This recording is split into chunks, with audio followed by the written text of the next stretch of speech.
हो गया है हमारे खास सेगमेंट एसएमई आईपीओ से सावधान का।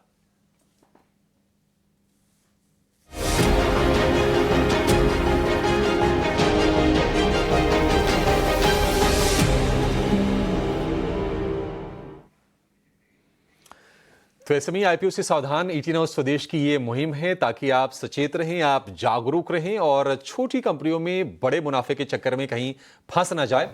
इसको लेकर हम आपको लगातार आगाह करते रहते हैं। जहां मौके होते हैं हम आपको मौकों के बारे में बताते भी हैं कि आपको क्या अप्रोच रखनी है और किस तरह से आपको निवेश करना है। लेकिन दो आईपीओ खुल रहे हैं और इसकी जरा एनालिसिस करते हैं। वंदन फूड से आज से 2 जुलाई तक ये खुला है। दूसरा जो आईपीओ है मार्क लॉयर, और ये भी आज से 2 जुलाई तक खुला है। शरद, बताइए कैसे हैं आईपीओ और क्या करना चाहिए इनमें?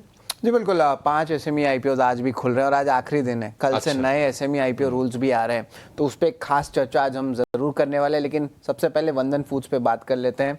यहाँ पे ऑफ कोर्स देखें तो यहाँ पे कैस्टर ऑयल रिलेटेड बिजनेस में इनका ज़्यादा पकड़ है, लेकिन कंपनी में लीगल प्रोसीडिंग्स बहुत ज़्यादा है, वैल्यूएशंस बहुत हायर साइड में अभिषेक, और इसके अलावा जो है रॉ मटेरियल प्राइस वॉलेटिलिटी, ये यहाँ पे जो है एक सवाल उठता है। दूसरा कंपनी जो फोकस में रहेगा वो है मार्क लॉयर। यहाँ पे अगर बात करें तो यहाँ पे रेवेन्यू ग्रोथ बहुत कम रही है, लगभग 6% रही है अगर हम बात करें पिछले 2 साल में। और ओवरऑल हालांकि देखें तो कंपनी की ब्रांड ज़रूर है, बट ओवरऑल कहेंगे कि टैक्स लिटिगेशंस भी इस कंपनी में है। तो यहाँ पे आपको थोड़ी सी जो है कंसर्न्स जो है हम आपको पॉइंट आउट करें आरएचपी से। तपन जरा बताएं इन दोनों कंपनीज में आपकी क्या व्यूज रहेंगी, वंदन फूड्स और मार्क लॉयर?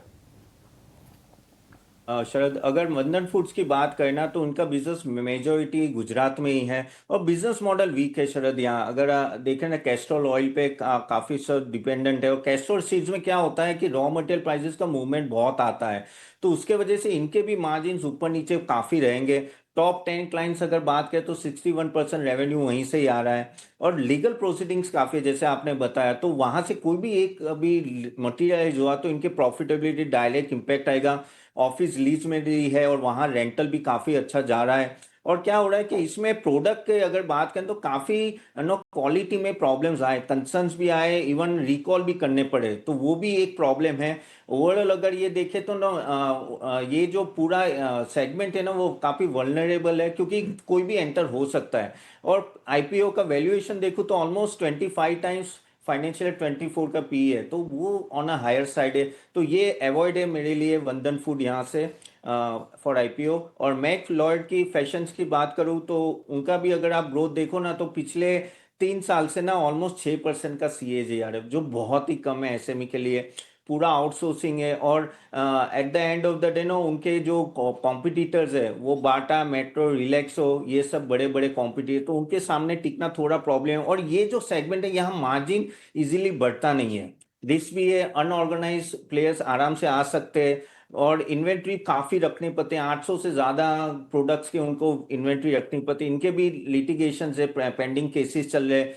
एग्जीक्यूशन का काफी रिस्क है क्योंकि वो 15 नए स्टोर डाल रहे हैं, लेकिन वो किस तरह से एग्जीक्यूट करेंगे वो देखना पड़ेगा हमें। और प्रोडक्ट्स जैसे मैंने बोला काफी कॉमन है, तो कोई भी आ सकता है। तो अगर ये सब देखूँ ना तो, और वैल्यूएशन अभी देखूँ तो यहाँ भी मुझे खास कुछ ग्रे मार्केट पीएम कुछ है भी नहीं और मुझे कुछ यहाँ से बढ़ाई दिख भी नहीं रही, तो ये भी अवॉइड है मेरे साथ।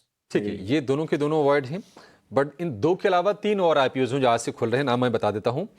सिल्की ओवरसीज हैं, पुष्पा ज्वेलर्स और सेडार टेक्सटाइल, ये 3 आईपीओ भी हैं जो आज से खुल रहे हैं। शरद, फटाफट जरा इनके बारे में बताइए तो।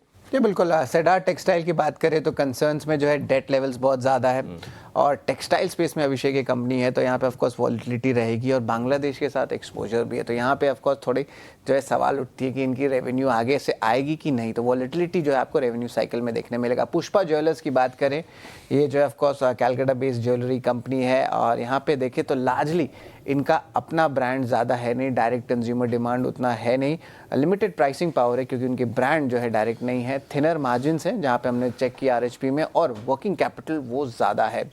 आखिरी स्टॉक रहेगा ये भी टेक्सटाइल स्पेस से ही है, तो यहाँ पे जो है अब कंसर्न्स देखें तो लगभग 65% रेवेन्यू सिर्फ ब्लैंकेट से आता है और ब्लैंकेट ऐसा चीज़ नहीं कि पूरे साल यूज़ होता है, ट्रेडमार्क रजिस्टर्ड नहीं है और बड़े बड़े दिग्गज प्लेयर्स ऑलरेडी एग्जिस्ट कर रहे हैं यहाँ पे, जैसे कि वेलस्पन, ट्राइडेंट और इंडो काउंट।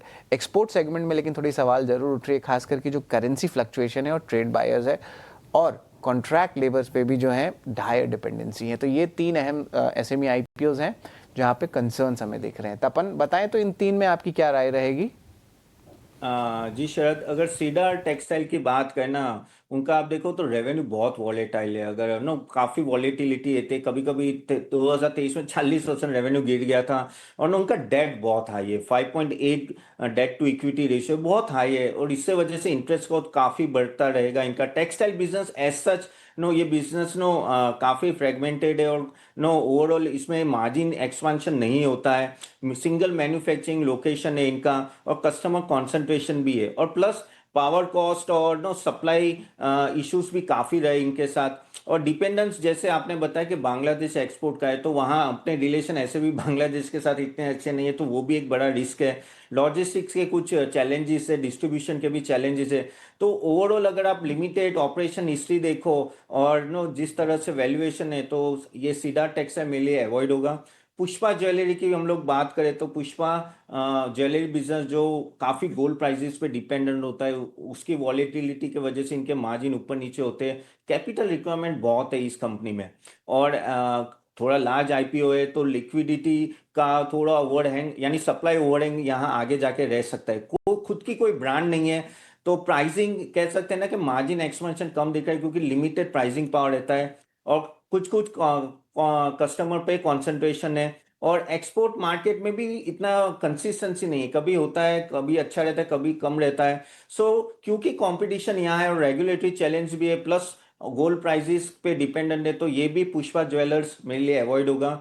सिल्की ओवरसीज की बात करें तो जैसे आपने बताया, जो सबसे इंपॉर्टेंट पॉइंट है कि ना उनका ब्लैंकेट ही मेन प्रोडक्ट है। ब्लैंकेट आपको पता है सीजनल रहता है काफ़ी, ट्रेडमार्क अभी तक रजिस्टर नहीं हुआ। इनका भी एक सिंगल मैन्युफैक्चरिंग यूनिट है, और इनके जो कॉम्पिटिटर्स है वो है वेल्सपन, ट्रीडेंट, इंडोकाउंट, जो बड़े बड़े प्लेयर्स हैं।